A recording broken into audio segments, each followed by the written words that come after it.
Buenas tardes, iglesia. Qué gusto verles, me alegra muchísimo volver a pasar por acá. De verdad que sí, y ver tanto retoñito, tanto muñeco lindo que hay por allí. Me alegra mucho. Yo quiero invitarles a orar un momento conmigo y vamos a pedirle al Señor que nos hable en esta tarde porque nos ha traído para cuidar de nosotros y de nuestra vida espiritual con tanto amor como no nos imaginamos. Señor, te damos gracias por esta maravillosa tarde soleada, espléndida que tú nos has dado después de una mañana en que cayó el agua necesaria. Señor, gracias porque ahora podemos dedicarnos a tu obra y podemos cantar a tu nombre y hemos venido a alabarlo y bendecirlo, Dios eterno y verdadero. Te pedimos que tu palabra, Señor, corra en medio de nosotros trayendo bendición, trayendo sanidad, trayendo liberación, Señor, y también llevándose, Señor, por tu río, el fuego tuyo, Señor, consumiendo todo lo que no es tuyo para que podamos edificarnos en una sola verdad. Gracias, Padre, gracias, Hijo, y gracias, Espíritu Santo, por esta oportunidad que tenemos de estar aquí. Amén y amén. Ok, ustedes pueden ver que vamos a hablar de soy la triunfante iglesia llena de poder. ¿Usted puede creer eso? ¿Usted lo puede creer? ¿Usted lo puede leer creyéndolo? Vamos a hacer el ejercicio juntos. A la 1, a las 2 y a las 3. Soy la triunfante iglesia llena de gran poder. A ver, ese fue el ensayo, ¿eh? Vamos a hacerlo otra vez. A la 1, a las 2 y a las 3. Soy la triunfante iglesia llena de gran poder. ¿Lo cree? Codea el que tiene ahí al ladito, dígales, ven, ¿sí ve? ¿Sí ve? Bueno, vamos a ver por qué afirmamos esto. Hay un capítulo, el capítulo 16 del libro de Mateo, de la epístola del Evangelio de Mateo 16, en el que yo quiero que ustedes por favor me acompañen un momento.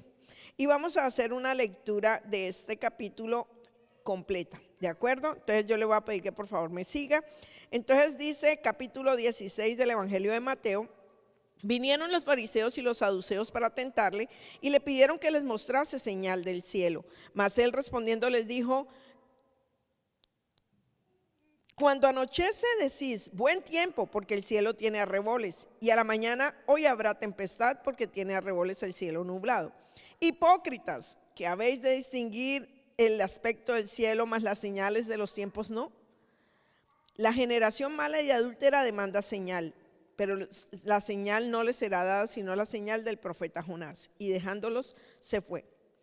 En esta parte del capítulo nosotros encontramos, pastor, me sigue a la otra por favor. Encontramos a los fariseos y a los saduceos. Fariseos y saduceos eran los de la ley en ese momento, eran los que gobernaban todo el área espiritual del pueblo de Israel.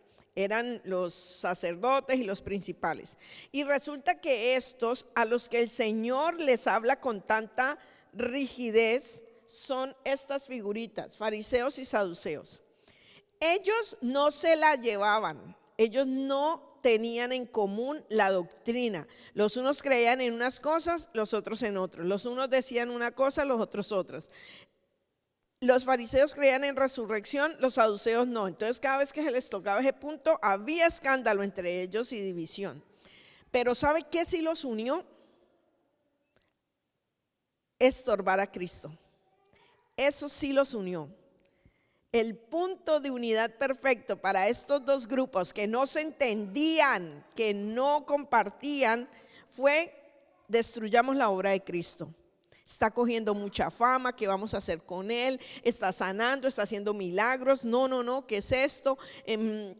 Sana el día de reposo y no es lícito. Enseña y dice cosas del reino que son contra las que nosotros hemos enseñado, en fin. Se sintieron absolutamente aludidos a todo el mensaje que Jesús llevaba. Y por eso es que en este momento nosotros vamos a ver que cuando el enemigo, la gente que quiere oponerse al Señor, manifiesta abiertamente su hipocresía, encontramos que ellos quieren creer en el Señor o en Dios a la manera de ellos. No sé si a usted le ha pasado encontrarse personas que dicen: es que yo solamente voy a creer que ese es Dios si me da un buen trabajo, o si me da un buen marido, una buena esposa, o si me sale tal casa o tal negocio. solamente así van a creer. Resulta que eso es muy de esta escuela de fariseos y saduceos. Ellos le pedían una señal a Jesús, pero resulta que ya las señales estaban dadas.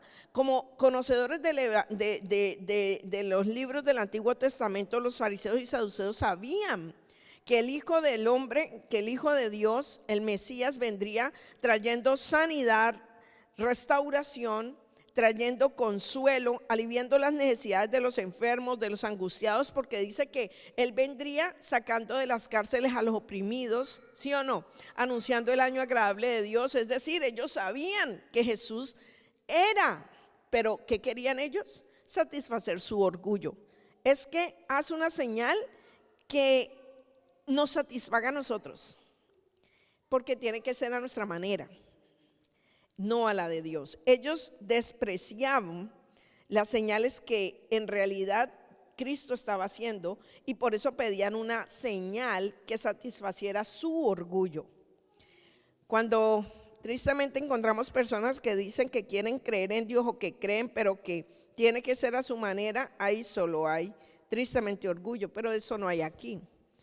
Eso es allá afuera, entre los que no conocen. Aquí todos amamos al Señor. Pero sigue diciendo Mateo capítulo 16, versículo 5.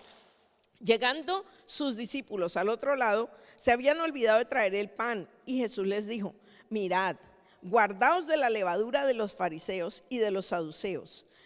Ellos pensaban dentro de sí diciendo: esto dice porque no trajimos pan. Y entendiéndolo, Jesús les dijo: ¿por qué pensáis dentro de vosotros, hombres de poca fe, que no tenéis pan? ¿No entendéis aún ni os acordáis de los 5 panes entre los 5,000 hombres y cuántas cestas recogiste? ¿Ni de los 7 panes entre 4,000 y cuántas cestas recogiste? ¿Cómo es que no entendéis que no es por el pan que os dije que os guardaseis de la levadura de los fariseos y de los saduceos?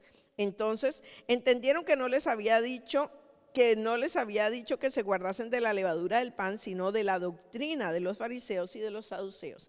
Por favor, pastor, la pasa a la otra, gracias. Resulta y pasa que en esta porción vamos a empezar a ver que es muy diferente la manera en que el Señor le habla a los discípulos, a cómo trató a los fariseos. A ellos los trata con cierta dureza y rigidez, porque se supone eran los que sabían la palabra, eran los que sabían la ley, entonces debían de tener una postura más correcta. Pero como sus discípulos sí eran apenas personas que estaban caminando con Él, que apenas estaban conociendo la verdad del reino de los cielos, con Él siempre es amable. Con nosotros el Señor siempre es amable, porque sabe que tenemos hambre, que tenemos sed, que queremos saber más, que buscamos la verdad, no solamente unas poquitas cosas. Entonces, para hacer esa triunfante iglesia llena de gran poder, hay 3 cosas que tenemos que aprender a hacer. ¿Cuántas cosas? 3. Y la primera, para hacer la triunfante iglesia llena de gran poder que yo debo de hacer, es cuidar. Nosotros cuidamos. ¿De qué? El hecho de conocer a Cristo no nos exime de algunos errores y de algunas situaciones. Pero en este momento, cuando Cristo comienza a hablar con los discípulos acerca de la necesidad de cuidarse de la levadura de los fariseos y saduceos, es porque sencillamente siempre, en todos los tiempos, ha habido gente que no cree en el Señor conforme a las Escrituras, sino conforme a lo que piensan o sienten o les parece. Y hacen creer a los que vivimos conforme a las Escrituras que estamos mal, que somos demasiado estrictos o que somos demasiado marcados o rayados. No, es que ya esto mejóralo, suavízalo. No, la Biblia dice lo que dice Dios.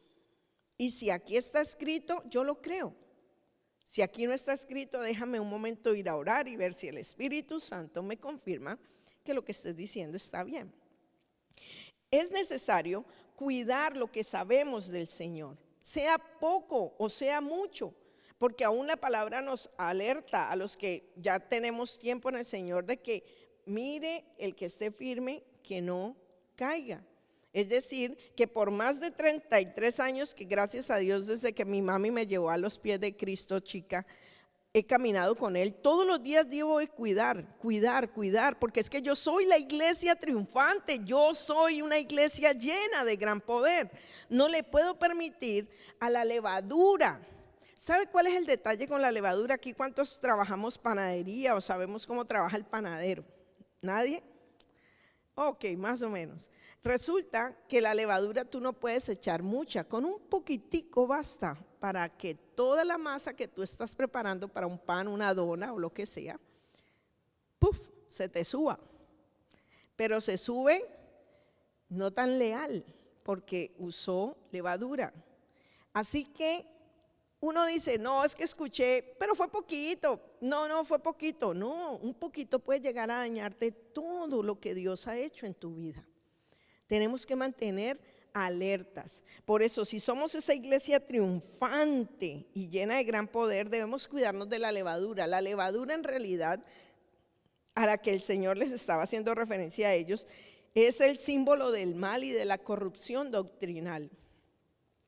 La idea del Señor Jesús con esto también era hacerles claro a ellos de que nosotros por nosotros mismos no alcanzamos a tener todo el discernimiento necesario para percibir qué tan delgadas fibras de engaño están queriendo ponernos en nuestra creencia. Hay muchos ejemplos que podría darles de cosas que hacemos a veces como mecánicas en la iglesia y no son de la Biblia. Ese de que ayúdate que yo te ayudaré. Refranes que han salido, pero que no están aquí. No es que en la Biblia dice, y no está así. Uno tiene que ayudarle a la gente. No es así como dice en la Biblia. ¿Por qué? Porque son cosas muy delgadas que la gente comienza a creer y a utilizar que no son doctrina, que en verdad no son conforme a las Escrituras. Y sabes, el Señor desde este primer momento en cuidar comenzó a hacer algo sobre los discípulos y fue a comenzar a crear en ellos la necesidad de esperar al que nos ayudaría en nuestra vida cristiana, al Espíritu Santo. Desde este momento el Señor no solamente cuando dijo por allá, os es conveniente, les favorece que yo me vaya, porque si yo no me voy, el que va a venir a ayudarlos y a consolarlos no vendrá. No fue en ese momento que le dio la introducción a Dios el Espíritu Santo. Cristo, desde que conversaba con sus discípulos, ya les creaba la necesidad de que pila, se necesita mucho más que solamente seguirme. Se necesita espíritu de sabiduría, se necesita espíritu de discernimiento, se necesita espíritu de revelación para entender lo que está escrito. A los fariseos y saduceos conocer la ley, pero no vivirla, ya es claro que no tenían ¿a quién? El Espíritu. Y es cierto, porque todavía Cristo no había revestido de su Espíritu a ninguno. Recordemos que Juan decía de él, este que viene detrás de mí es el que bautiza, no con agua como yo, sino que en Espíritu Santo y fuego. O sea que había un momento en el que esto acontecería. Pero Cristo ya ahí le estaba diciendo, si ustedes son, que definitivamente lo son, mi triunfante iglesia llena de gran poder, lo primero que deben hacer es ¿qué? Cuidar lo que tenemos de Cristo, sea mucho o sea poco, cuídalo. Que no venga alguien a enseñarte o a ponerte algo que no es conforme a Dios, que te haga tropezar, te haga desfallecer y apartarte, ¿ok? Porque el enemigo no viene a ponerte florecitas para que te veas más lindo. El enemigo viene a ponerte cizaña para que te chupe y te acabes, ¿ok? Entonces, para poder ser también esa triunfante iglesia y llena de poder, hay una segunda cosa que necesitamos hacer. ¿Cuál es esa segunda cosa? Y lo vamos a ver en el pasaje de versículos que siguen, del 13 al 20. ¿Cuál creen ustedes que pueda ser la segunda cosa? Conocer. Para hacer esa iglesia triunfante yo necesito conocer. ¿Pero conocer qué? Mire lo que dice el relato. Viniendo Jesús a la región de Cesarea de Filipo, preguntó a sus discípulos diciendo: hey, muchachos, en el Facebook, en Instagram, ¿qué dice la gente que soy yo? Eso fue lo que Jesús le preguntó realmente a ellos. ¿Qué es lo que dicen los de afuera que quién soy yo, el Hijo del Hombre? Entonces la saca del estadio ahí. Ellos dijeron: unos Juan el Bautista, otros Elías y otros Jeremías o alguno de los profetas. Y él les dijo: ¿y vosotros quién decís que soy yo? O sea, dos preguntas en una. A ver, pues para mí era fácil responder, creo, de allá para acá, pero ahorita si me lo preguntas a mí, ¿no nos ha pasado muchas veces que saber lo que dicen los otros es como medio facilongo? Pero yo mismo, ¿qué es lo que yo mismo concibo de quién es Jesús? Tengo que analizarlo, pensarlo, meditarlo, tengo que interiorizarlo. Entonces ahí es cuando dice en el versículo 16: respondiendo Simón Pedro dijo: tú eres el Cristo, el Hijo del Dios viviente. Entonces respondió Jesús: bienaventurado eres, Simón, hijo de Jonás, porque no te lo reveló carne ni sangre, sino mi Padre que está en los cielos. Y yo también te digo que tú eres Pedro, y sobre esta roca edificaré mi iglesia, y las puertas del Hades no prevalecerán contra ella. Y a ti te daré las llaves del reino de los cielos, y todo lo que atares en la tierra será atado en los cielos, y todo lo que desatares en la tierra será desatado en los cielos. Entonces mandó a sus discípulos a que a nadie dijesen que él era Jesús el Cristo. Aquí se da una situación muy interesante. En esto de conocer, ¿quién dicen los hombres que es el Hijo del Hombre? Jesús pudo haber simplemente preguntado a sus discípulos: hey, ¿ustedes quién dicen que soy yo? Porque eran los que andaban con él. Pero ¿sabes una cosa? A Jesús le interesa y le interesará siempre que tú y yo sepamos también qué creen los de afuera sobre él. Porque es que tú y yo somos los comunicadores del reino de los cielos.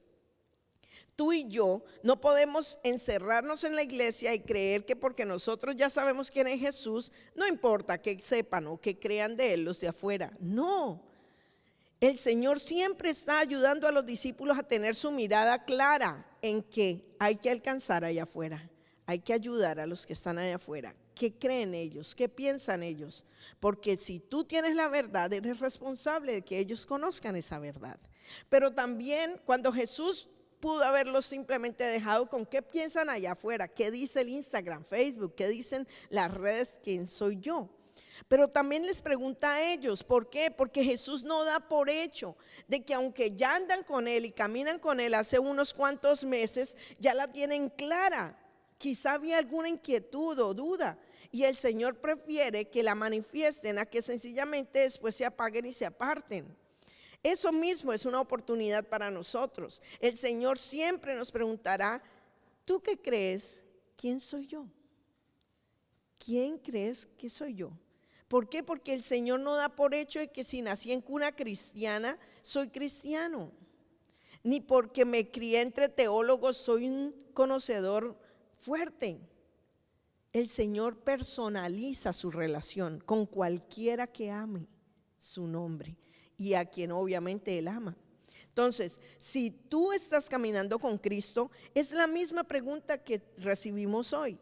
Para hacer esa triunfante iglesia y esa llena de gran poder, yo necesito conocer bien a mi Señor y saber cuáles son las verdades del reino de los cielos. No puedo andar por ahí pensando que Jesús es el Señor, sí, pero ¿por qué es el Señor? ¿Porque murió por mí? Sí. ¿Y cómo murió? Eso lo sé, en una cruz. Sí, pero ¿qué alcanzó en la cruz? Salvarme. ¿De qué? La Biblia es para que nosotros conozcamos el increíble plan de Dios para cada uno de nosotros. Porque lo que viene ahora es pesado. O sea, el Señor no le soltó esas dos preguntas solo para dejarlos, qué bueno muchachos, vean, esa es la actitud, me gusta que sepan.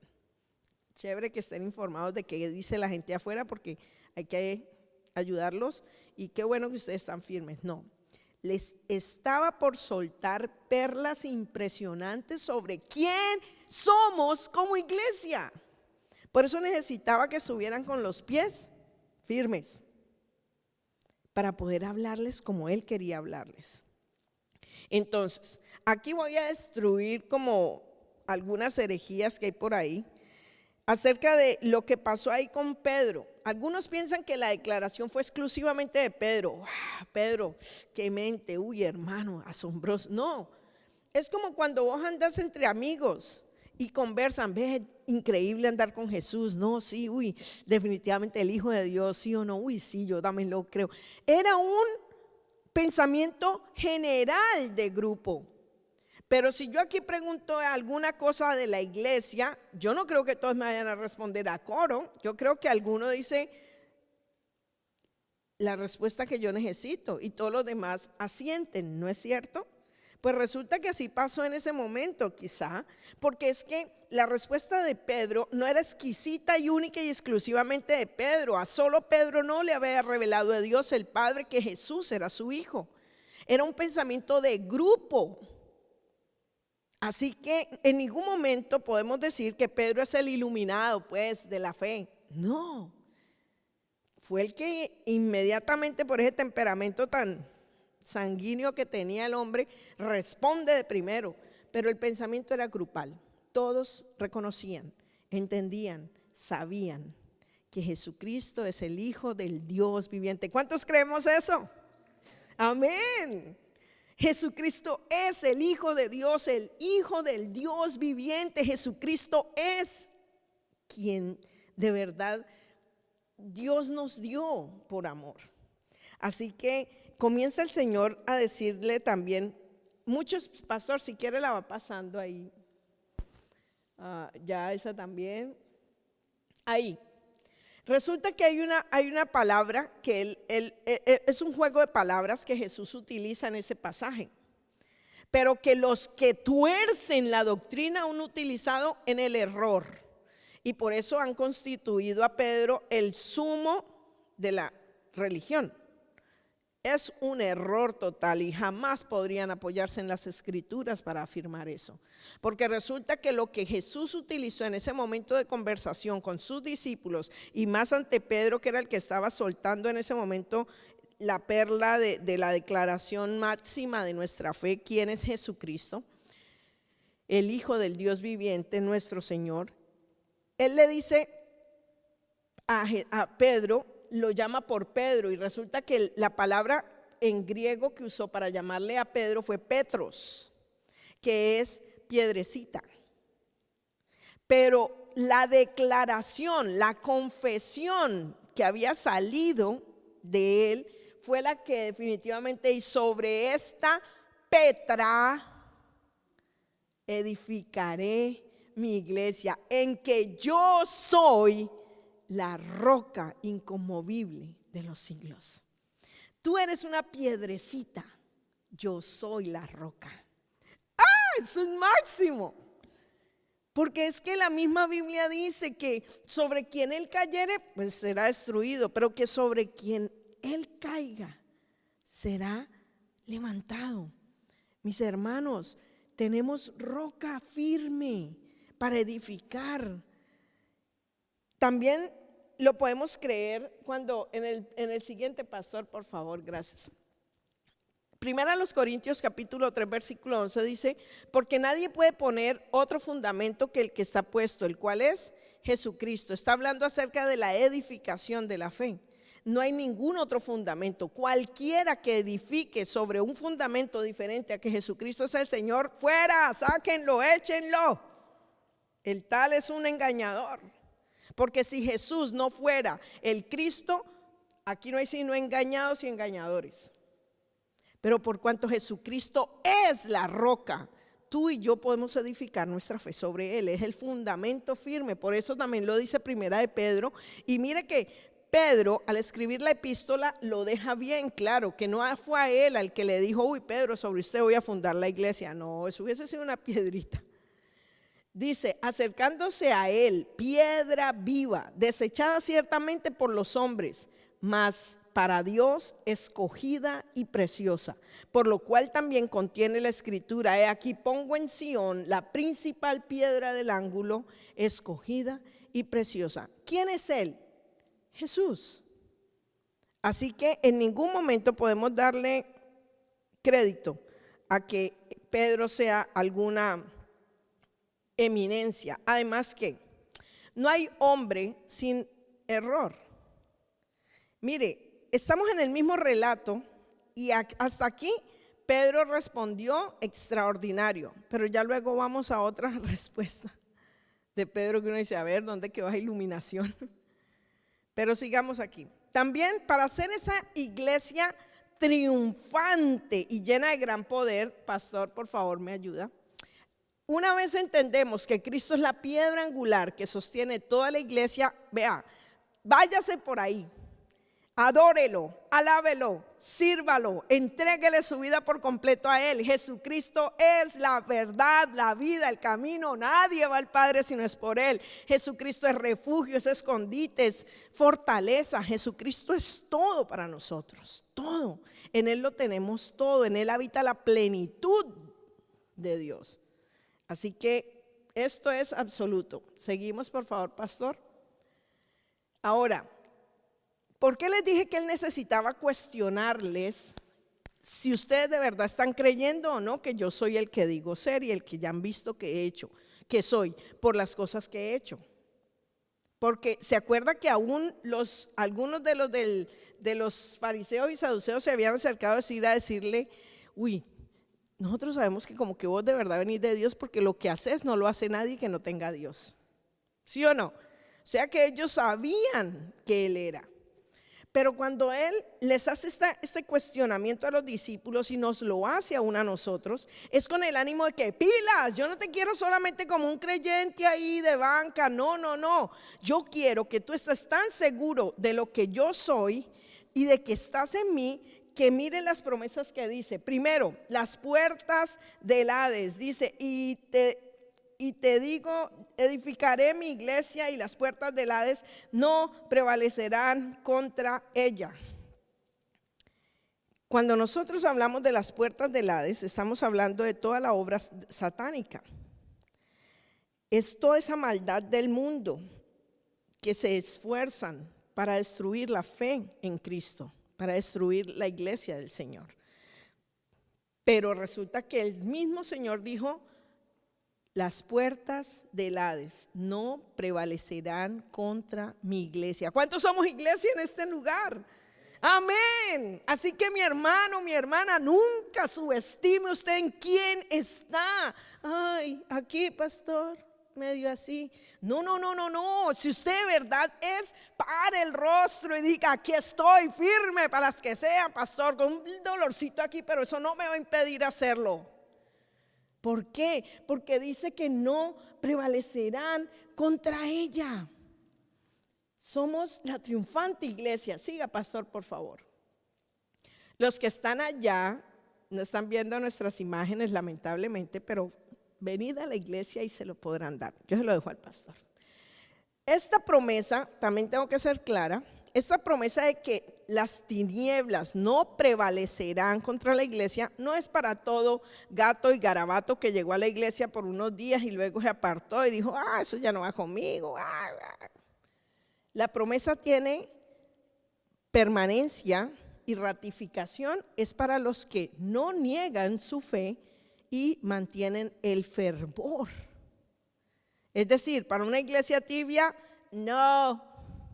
Para una iglesia avivada, para una iglesia que mantiene el fervor, que es constante en su búsqueda, en el amor hacia Dios, porque si está lloviendo bien, si está haciendo sol bien, porque si es de madrugada, porque si es de noche, aman a Dios, siguen al Señor.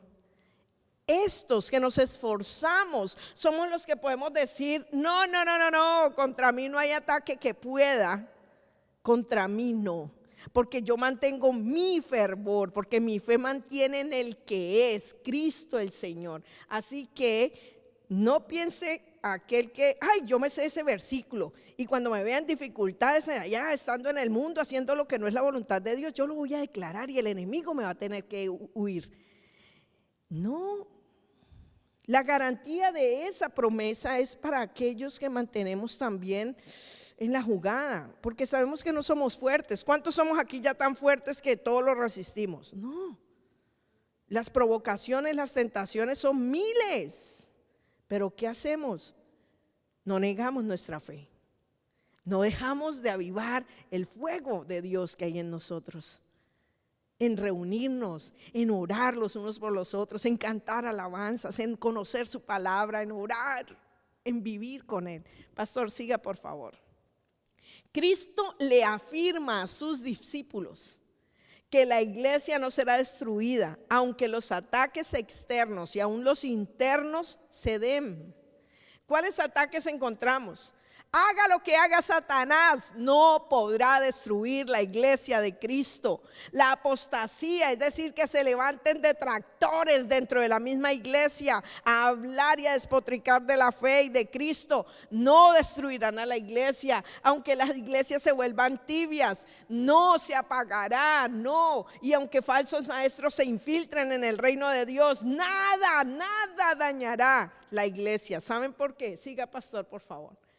Porque por su gracia soberana, por su sabiduría y su poder, Dios siempre tendrá un remanente que le mantendrá fiel, que le mantendrá firme. Dios siempre se proveerá de esa iglesia triunfante y llena de gran poder, aún en medio de mucha oscuridad, porque es Cristo.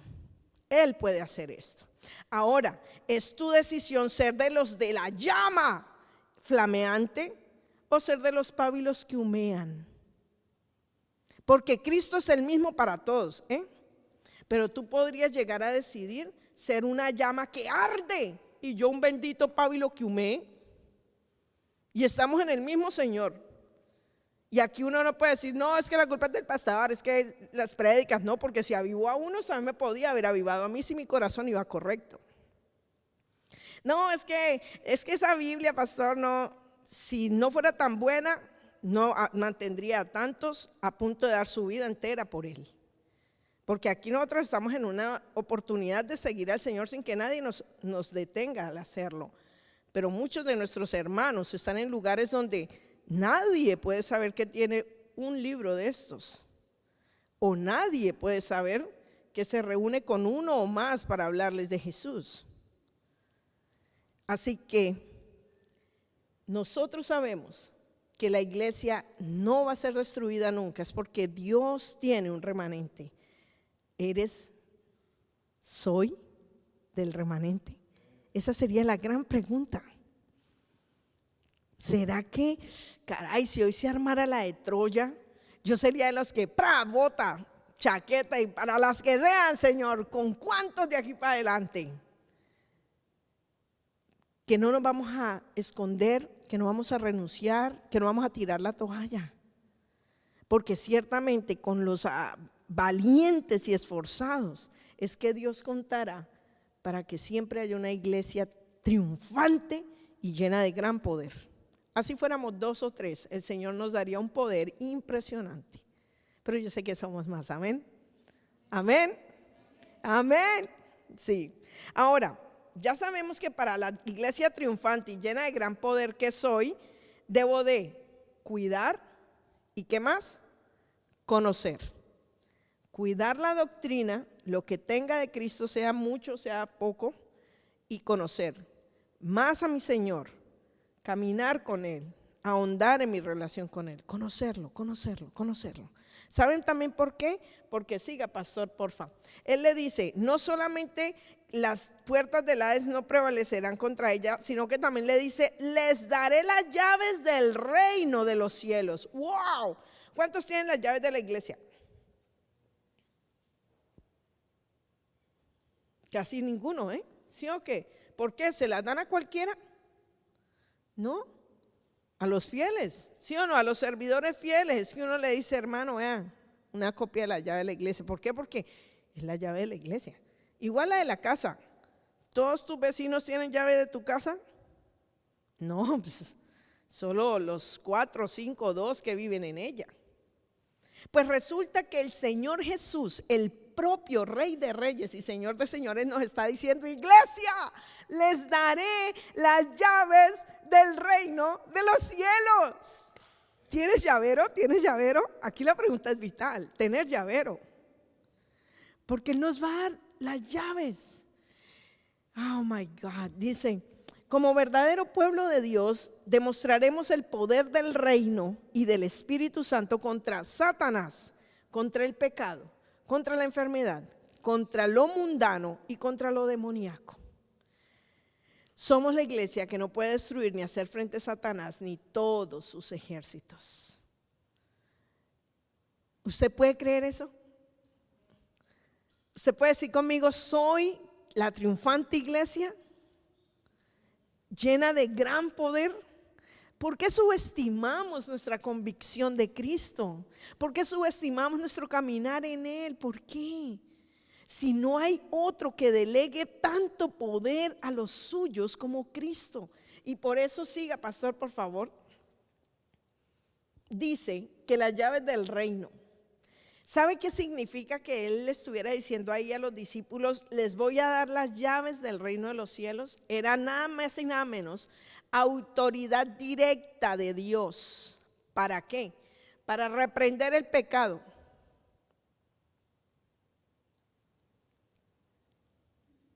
para orar eficazmente por la obra de Dios, para atar demonios y liberar cautivos. ¿Se acuerdan? Estos son siervos del Dios Altísimo. Ay, voltea, ya te vas de ella. ¡Pac! Quedó sana la pelada. ¿Sí o no? ¿Eso lo hace un hombre?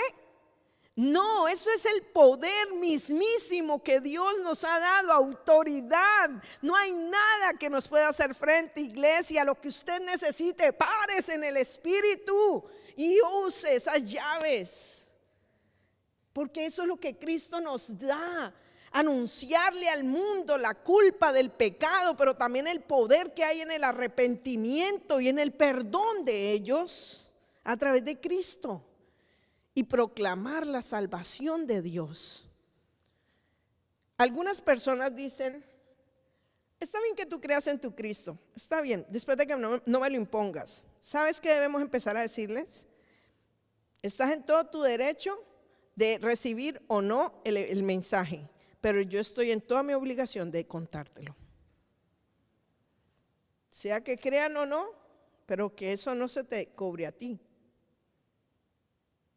Que 5 años en un trabajo con fulano y fulana y se mueren y se pierden y llegan allá: Señor, nadie nos habló. Uy, pero si ahí estaba fulano, ¿cómo que nadie te habló? Usted y yo tenemos autoridad. Diga: yo soy la iglesia triunfante. Mientras usted permanezca fiel y firme en el Señor, el enemigo no podrá tocarle. No estoy diciendo que no vayamos a tener aflicciones, porque si el mismo Señor Jesús me lo advirtió a mí, seguro a ustedes también. Rubia, en el mundo tendréis aflicción. Pero me dice después: pero confía, ten ánimo, yo he vencido al mundo. Y yo: bueno, así pues sí. No es que no vayamos a pasar por circunstancias difíciles, pero hay la garantía total de que la presencia del Señor irá con nosotros todo el tiempo. Y si Él está con nosotros, está bueno eso. ¿Vio? Entonces, por favor, las llaves del reino. ¿Sí ven por qué Cristo necesitaba cuestionarle a los creyentes? Porque dijo: no, les voy a tirar unas perlas impresionantes a estos. Y estos de pronto están pensando en los pajaritos del... Mira ese pájaro muerto, ¿dónde? No es posible. Entonces, el Señor necesita a veces preguntarnos: Yolanda, Claudia, Juan, ¿quién soy para ti? Porque a veces nos ve por ahí abatidos y afligidos, cansados del camino, aburridos de ti. No. El Señor no quiere eso. El cristianismo no es para eso, no, jamás. Y sé que uno puede ser muy, muy profundamente abatido en algunos momentos. No hace sino 3 meses entregué a la mujer más extraordinaria sobre la tierra, mi mamá, al Señor. Y vienen momenticos charros de nostalgia, pero el solo hecho de saber con quién está me da esa envidia, que lo logró primero que yo. Así que no estamos hablando de una iglesia triunfante que va a ser eximida de las cosas, no, que justamente en las más duras es donde más va a poder ejecutar todo aquello que Cristo le dio. Y dice que garantiza que el enemigo no podrá destruirnos como iglesia, garantiza que tenemos las llaves del reino de los cielos. Y dice que todo lo que atares en la tierra será desatado. Esto es otro error por ahí. Hay gente que anda como loquita diciendo, es que el Señor dijo que todo lo que desataremos aquí desata un maridazo, un maridazo, un maridazo. No, no. ¿Sabes? Era un refrán popular judío. El refrán significaba que los judíos decían que tú tienes toda la capacidad para permitir o no permitir algo, para hablarlo o para no hablarlo. Era un dicho común.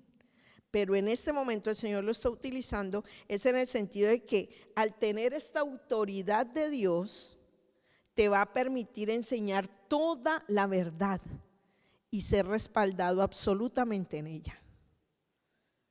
Tú vas a poder enseñarla con mucha sabiduría. Y vuelvo, insisto, el Espíritu a ella venía pidiendo pista. Y ya por último, el Señor les cierra este paquete tan extraordinario, hablándoles acerca de su muerte. Por eso, para ser triunfante iglesia y llenos de gran poder, ¿qué tenemos que hacer primero? Cuidar. Segundo, conocer. Tercero, compartir. Compartir. Usted sabe que un estanque donde no haya una salida del agua, el agua se pudre al estancarse, coge mal olor, mal color, en fin. Pues resulta que usted y yo no hemos sido llamados para estancarnos, sino para ser una represa, que abrimos nuestras compuertas y sale ese chorro de gozo, de bendición, de poder, de autoridad, de salvación, de luz, de vida a otros. Eso es lo que usted y yo somos como esa iglesia triunfante. Es saber que compartimos las buenas nuevas. Y el Señor les está diciendo a ellos aquí, desde entonces comenzó Jesús a declararles a sus discípulos que le era necesario ir a Jerusalén y padecer mucho de los ancianos y de los principales sacerdotes y de los escribas y ser muerto y resucitar al tercer día. Entonces Pedro, tomándolo aparte, comenzó a reconvenirle diciendo, Señor, ten compasión de ti, en ninguna manera todo esto te acontezca. Pero él, volviéndose, le dijo a Pedro, al que había dicho, uy, tú eres el Hijo del Dios viviente, y viene aquí a dar este consejo tan malo. Y el Señor le dice, ay no, quítate de mí, Satanás, porque me eres tropiezo, porque no piensas no pones tu mira en las cosas de los cielos, de Dios, sino en las de los hombres. Si alguno quiere venir en pos de mí, le dijo Jesús a sus discípulos, niéguese a sí mismo y tome su cruz. ¿Y qué? Aléjese. Qué interesante, ¿no? Si alguno quiere venir en pos de mí, niéguese a sí mismo, tome su cruz y sígame. Porque todo el que quiera salvar su vida la perderá, y todo el que pierda su vida por causa de mí la hallará. Porque ¿qué aprovechará al hombre si ganare todo el mundo y perdiere su alma? ¿O qué recompensa dará el hombre por su alma? Porque el Hijo del Hombre vendrá en la gloria de su Padre con sus ángeles, y entonces pagará a cada uno conforme a sus obras. De cierto os digo que hay algunos de los que están aquí que no gustarán la muerte hasta que hayan visto al Hijo del Hombre viniendo en su reino. Por favor, pastor, la pasa. Para hacer esa triunfante iglesia nos dice, tomemos nuestra cruz. Tomar la cruz es símbolo de muerte, vergüenza, injuria, dolor, autonegación. Significa que es necesario que yo mengüe para que Él crezca. O sea, a ver, a mí me gustaba, era así, pero Señor, está bien, tú lo quieres así, está bien, no hay problema. No, de verdad. ¿Por qué? Porque ya no vivo yo, Cristo vive en mí. O sea que ya no es como en mi país los muchachos dicen, esa es la voluntad de Dios. Así que tomar la cruz es lidiar todos los días, porque hasta que yo me muera voy a estar provocada por el pecado. Hasta que yo me muera. Así que todos los días voy a estar lista para la gran pelea. Bueno, ¿y hoy contra qué? Y caminar pianito. Pero también necesito, y por todo esto es que el Espíritu Santo ya venía diciendo, aquí voy, aquí voy, aquí voy. Porque yo no puedo vivir un cristianismo legal, chévere, gozoso, en paz, júbilo, sin el Espíritu Santo. ¿No ve que la letra mata? Exacto, yo leo ahí, no desearás el marido de la prójima. Y la prójima con un buen marido. Y uno, pero cuando el Espíritu está en uno, uno dice, uy, Señor, reprende al enemigo. Y uno se quita. ¿Sí o no? O que va uno en el carro y se le pasan o le hacen el mal movimiento. Y uno, ¡ay! Dios lo bendiga. Que llegue a donde va. En lugar de decirle un poco de cosas. Todos los días, hasta que nos muramos. Todos vamos a batallar con el pecado, pero eso es tomar nuestra cruz, pero no hacerlo con mala gana. No, porque es que soy una iglesia triunfante y llena de gran poder. Yo no tengo por qué andar aburrida porque me toca reprender las mentiras. Al contrario, qué bueno que yo no tenga que andar con mentiras. También la guerra contra Satanás y sus poderes. Pero si yo conozco la Biblia, yo sé cómo me le puedo meter a Satanás y destruirle sus planes. Porque la palabra, el Espíritu Santo me muestra cómo vencer al enemigo. También el reproche, el odio, la burla del mundo, no importa. Me reiré yo, si Dios me lo permite, el día que Él venga y más de uno se vaya a quedar. Soquetes. ¿Por qué? Porque no creyeron. Se les dijo, se les advirtió. Y no quisieron creer. Solo hay dos respuestas a la predicación del evangelio. O la gente acepta o la gente no acepta. Pero al menos yo con todo el gozo del Señor predicaré a Cristo. ¿Ok? Entonces, hay que hacerlo. Entonces mire, un cristiano ferviente toma su cruz todos los días. Y no con mala voluntad, sino con gozo. Con gozo porque sabe quién es en Cristo y para qué está siendo llamado. Para desatar todo el poder de Dios en un mundo que anda en oscuridad y lo necesita. Y que el enemigo cree que tiene ya en su poder. No, nosotros le arrebatamos personas de su mano. Nosotros lo hacemos porque el Espíritu nos ayuda. Señor, pastor, siga, perdón. Ahora, cuando dice que muchos no morirán, algunos dirán, uy, no, entonces hay gente de más de 3,000 años, de 2,000 y pico, porque dice que algunos no morirán hasta que hayan visto venir al Hijo. No es lo que se cree en edad y en tiempo, sino en manifestación. Cuando dice que algunos de seguro no van a gustar la muerte hasta que vean venir al Hijo del Hombre en su manifestación gloriosa de su reino, es cuando por fin Él logra completar la obra y es el Espíritu vendrá. Porque ¿qué decía Juan de Él? El que viene tras mí, no bautiza con agua como yo, sino nada más y nada menos con el Espíritu Santo y fuego. Le dijo a sus discípulos: les conviene que yo me vaya, porque entonces el que va a venir llegará. Hechos se convierte nada más y nada menos en el venir del reino glorioso de Jesús completo a los creyentes. Es cuando vino el Espíritu Santo sobre la iglesia y la empodera, y definitivamente somos lo que ya Dios dijo que somos.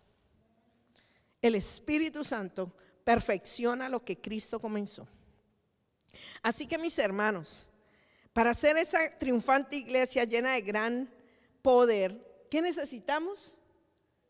Cuidar, conocer y compartir.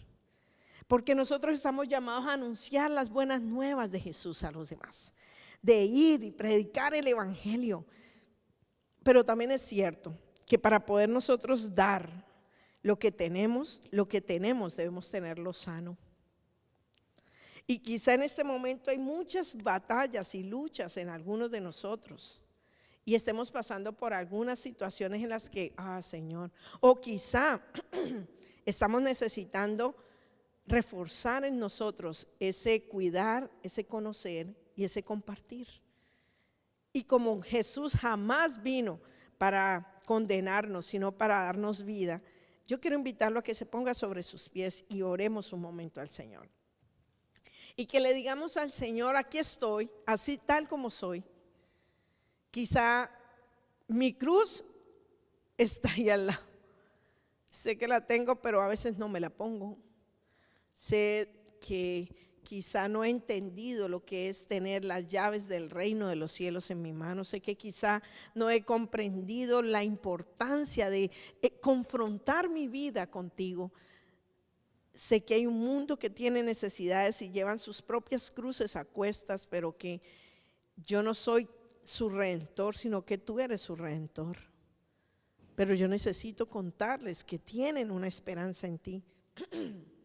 Así que yo le invito a que usted, un momento ahí en su corazón, como decía el pastor, Dios está mirando nuestros corazones. Habla con el Señor y dile: Señor, yo quiero que en verdad tú seas ese hijo del Dios poderoso, ese Mesías, ese Salvador, ese reconciliador para mí. Quiero invitarte, Señor Jesús, de verdad, de todo corazón, a que hagas de mí en realidad tu iglesia, donde tú puedas habitar, donde el Espíritu Santo pueda desatar todo el poder del reino de los cielos.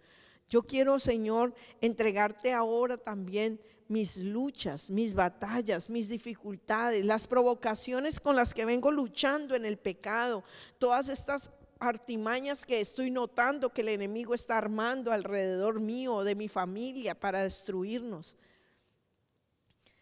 Señor, queremos en esta tarde, en el nombre de Jesús, presentarnos delante de ti y pedirte, Dios, perdón por olvidar toda la grandeza de la iglesia triunfante y llena de poder que somos. Señor, perdónanos por simplificarnos a ser unos solos creyentes y no a dimensionar la obra de Cristo, y no solo en la mente en la cruz, sino acá en como iglesia. Ahora entonces, ¿en qué es que nos hemos quedado y hacia dónde vamos? Cuánta gloria y esplendor de Dios hay en la iglesia, porque somos tu imagen ahora ante el mundo, una iglesia que triunfa, que se levanta, una iglesia que vence obstáculos, una iglesia que desata el poder de Dios donde sea que llegue, donde sea que se involucre. Señor, perdónanos por pensar que solamente había sido una oración y listo, aceptando a Cristo y su sacrificio por nosotros. Perdón, porque ahí no era todo, ese era el principio de las grandes cosas que hay en Cristo Jesús. Perdónanos, Señor, perdónanos, porque el no entender, el no cuidar, el no conocer y el no compartir hacen que la iglesia caiga en las rutinas que son estrategia del enemigo para robar toda la magnífica obra del Espíritu Santo en medio de ella. Pero nosotros hoy, en el nombre de Cristo Jesús, declaramos para con nosotros mismos que sí somos ese remanente, esa iglesia que se esfuerza en abrazar, en tomar y en administrar lo que el Espíritu Santo nos ha dado, ya que somos hijos de Dios por medio de Cristo Jesús. Queremos ser esa triunfante iglesia que aunque pasa por un COVID de casi 2 años, no se desmaya, no se debilita, que aunque llueva, truene o relampaguee, es fiel al Señor, constante en Él, creciendo, que aunque sabe que no todo lo entiende ni todo lo discierne, de una vez busca del Espíritu y de que Él revele, de que Él enseñe, de que Él muestre el camino y camina con obediencia en ese camino que el Espíritu marca. Señor, queremos ser esa iglesia que tú necesitas que seamos para este tiempo y en este país, Señor. Padre, en el nombre de Jesús oramos que nos ayudes a cuidar la enseñanza que hemos abrazado de ti, la que adquirimos como iglesia a través de las reuniones, de los servicios, a través de los tiempos a solas con la Biblia, en oración. Ayúdanos a retener la sana doctrina, la buena enseñanza, que no la contaminemos con pareceres o dichos. No, Dios. Ayúdanos a estar libres de contaminación, Dios. Ayúdanos a cuidar de lo que tú nos has dado, Señor. Pero también, Padre, en el nombre de Jesús, ayúdanos a conocer el señorío de Cristo en nuestra vida. El señorío de Cristo, porque ya no vivo yo, Cristo vive en mí, y lo que ahora vivo en este mundo, en este sistema, en estos tiempos, lo vivo en la fe del Hijo de Dios, el cual me amó y se entregó a sí mismo por mí. Gozo, alegría, plenitud, libertad, contentamiento, porque vive Cristo en mí. Ayúdanos, Señor, ayúdanos a experimentar el señorío de Cristo. No estamos bajo el señorío de los Estados Unidos, no estamos bajo el señorío de Texas, no estamos bajo el señorío de Denton. Es el señorío de Cristo sobre nosotros. Es reino puro de Dios sobre nosotros, llevándonos de victoria en victoria y de triunfo en triunfo en Cristo Jesús, llamándonos más que vencedores en Él. Y también, Señor, ayúdanos a ser una iglesia triunfante en la predicación del evangelio, llenos del poder del Espíritu Santo, Señor. Que cuando oremos por los enfermos en el nombre de Cristo Jesús, estos sanen.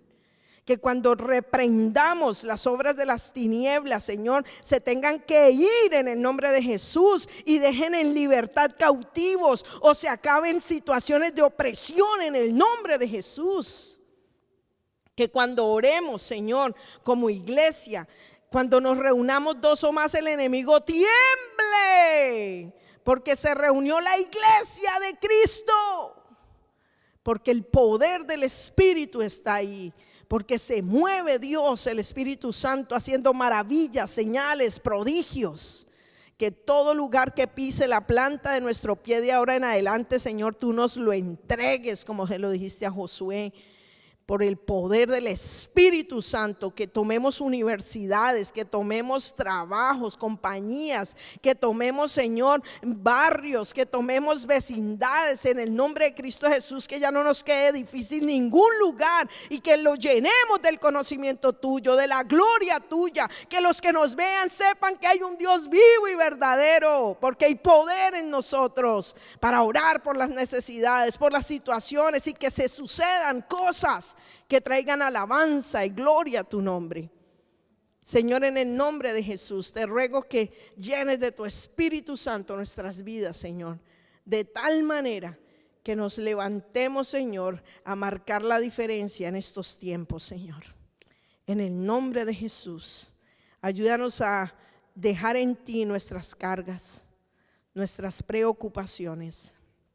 Porque si bien es cierto, el sistema del mundo busca afligirnos con cargas, con impuestos, con requerimientos, con necesidades, con requisitos que a veces están más allá de nuestro alcance.